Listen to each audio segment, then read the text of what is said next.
Welcome back, my friends, to my Media Museum and part two of our remaining novelty record stack that we have here. This is actually probably not so much a novelty record, but Manfred Mann doing do-a-diddy-diddy-dum-diddy-do. You might remember that well used in the movie Stripes and some other films. But it's a fun song. I would call it bubblegum. But I don't know what it's actually considered to be. It's just a fun song. B-side of that being Sha-La-La, which isn't one that I could hum for you. It says it hit chart position number 12, and this is a Silver Spotlight series, so this is a reissue. And I do have other copies of Do-Wah-Diddy that are not from the reissue or Spotlight series that may or may not be the original prints. That's a song that got numerous prints over the years. Lots of 45s are issued and reissued again. Sometimes you got different printings in the original run. They might have 10,000 copies made. They sell out right away, so they go do another run. That other run might have a different label or a different catalog number, or they may change something about the layout of it. So it's really, really difficult a lot of times without a ton of research to know if you have an original day one print of a 45, because you could have bought it a month after it come out and you got a second or third run. It's just the way things are. So anyways, moving on, we've got the Royal Guardsmen here doing Snoopy versus the Red Baron. What a fun song that is. And it says it's 1978, but I'm not so sure about that, especially since we've got hit number 2 in December of 66. So here's a reissue. 12 years later, it's coming out again. Still on Lorry Records, though, which is, I believe, the original distributor for that song. And the B-side of it being Return of the Red Baron. And it is noted here as a double gold, so that's another clue that it's reissued. And that one apparently hit number 15 in March of 67, according to somebody's data. I've got a lot of 45s that have stuff written on them like that, and I have not verified the vast majority of them. So if that information's not accurate, it's I guess it's still my fault for not verifying it before filming, but I just can't say.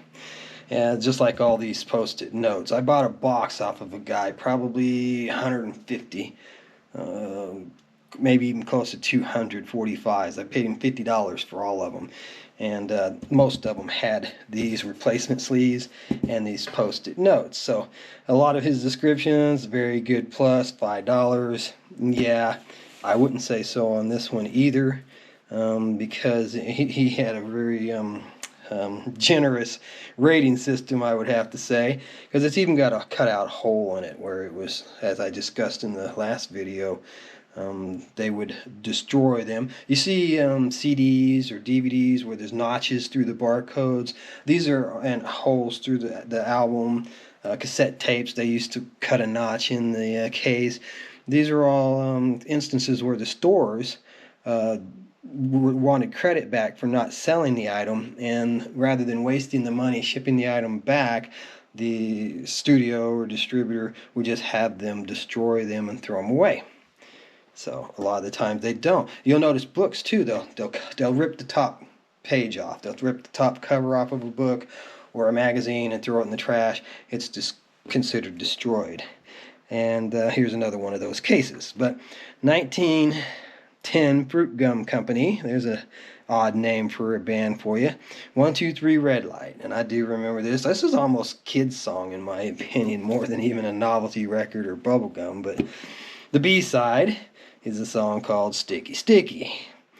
And that's just a funny title. I don't know the song, but it's a great label. You know, look at the coloring on that. Voodoo Records. I really liked a lot of Voodoo Records labels. I like the little logo and the coloring. It's just really cool.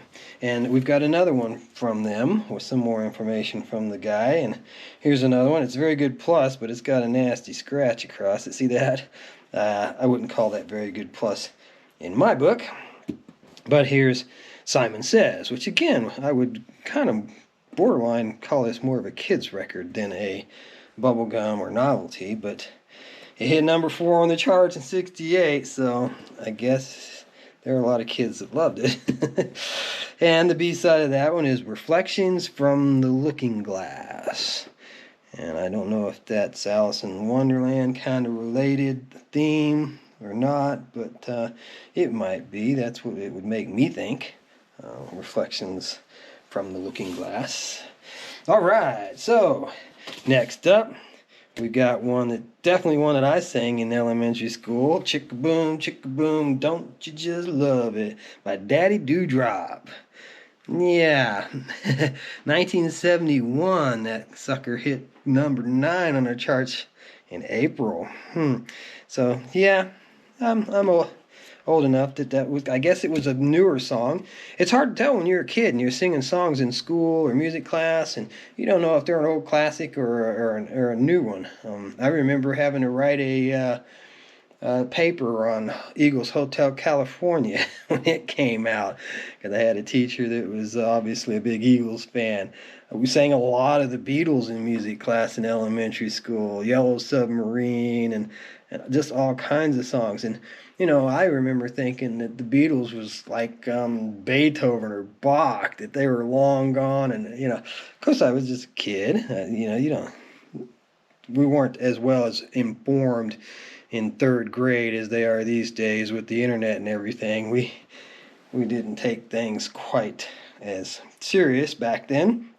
So anyways, B-side on this is a completely different band. It's Every Mother's Son doing Come On Down to My Boat, which isn't a song that I'm familiar with, but it is probably pretty interesting. And as they're saying, it hit number 6 in May of '67, so yeah, but I definitely know Chicka-boom, Chicka-boom. All right, next up we got another one that I just thought was a really cool title. And I have heard of Redbone, but I didn't think they went back to '72. But The Witch Queen of New Orleans, that's just a cool, kind of makes you think of Mississippi Queen by a mountain, The Witch Queen of New Orleans. That's just a fun title. Says it hit number 21 in January of '72, but it's not one that I recognize by the title. I'd probably have to put it on, play it, and then maybe light bulbs would flash, maybe not. All right, and the B-side of that, Chant 13th Hour, which just sounds kind of odd. It says it's from the album Potlatch, and the other one did not say it was from any album at all, so that's interesting as well. All right. Here's an odd one, kind of makes you think of Australia. My Boomerang Won't Come Back, original unedited version by Charlie Drake. It says it's mono, but hit number 21 in February of '62.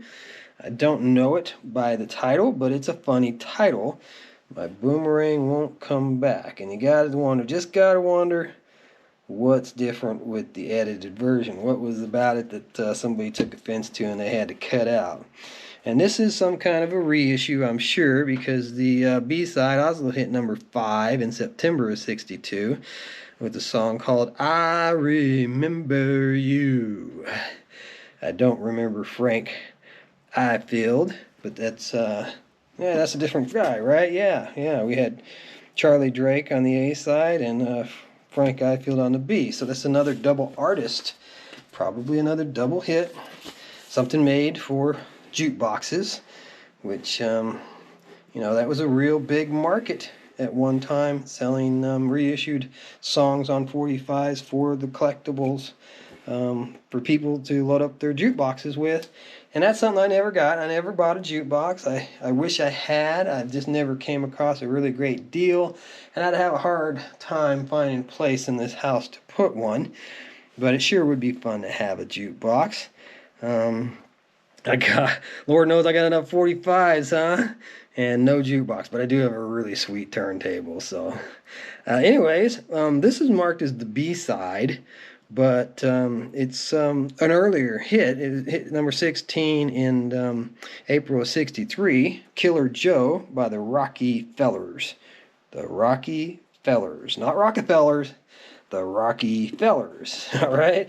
But the A-side is Down at Papa Joe's. And you'll see it hit number 9 in October of 63. So the later song ended up being the A-side, probably because it hit number 9 and the B-side only hit number 16. But I just like the title, Killer Joe. I do not know this song. It's something I would definitely have to put on.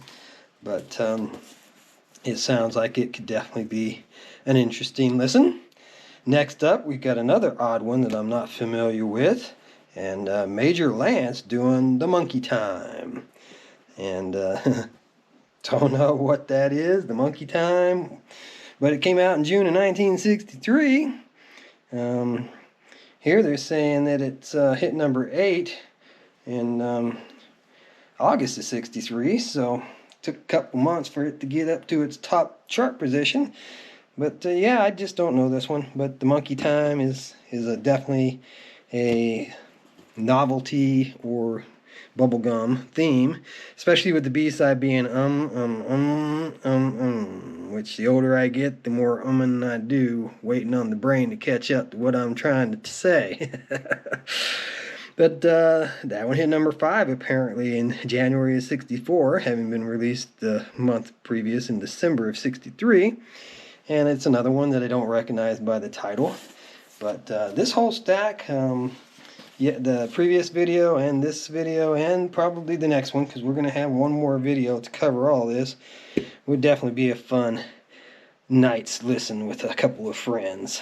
Now here Rockwell, sometimes it feels like somebody's watching me. Somebody might not consider that novelty or comedy, but to me it's kind of a funny song, kind of a joke.